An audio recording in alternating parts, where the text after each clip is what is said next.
you're getting way too passionate about work and then remember how much you get paid.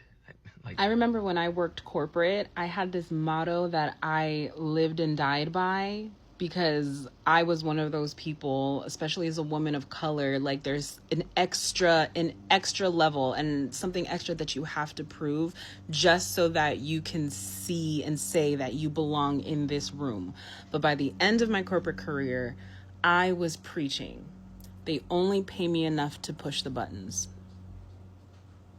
Because working above and beyond got me to a point where I learned so much about running a company that I was capable of running a company. I basically was, and I just was getting paid as an administrative assistant, but I was doing the job and the work of a CEO. And I see what CEOs do, and they just be sitting there twiddling their thumbs, bro. They don't do anything, because us people in the trenches are the ones that get the brunt of any backlash, of any pushback, and we are the ones that are taking in that feedback and then applying it to the business and creating policies and structures and SOPs.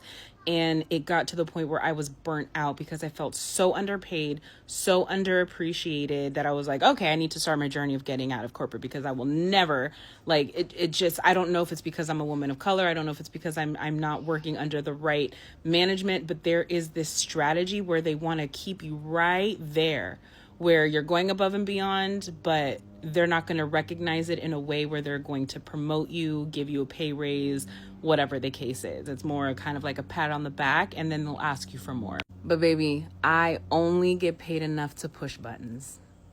I'm not giving feedback. I'm not giving my 2 cents. I'm not making any suggestions. I'm not going above and beyond. I only get paid to push buttons. That's it.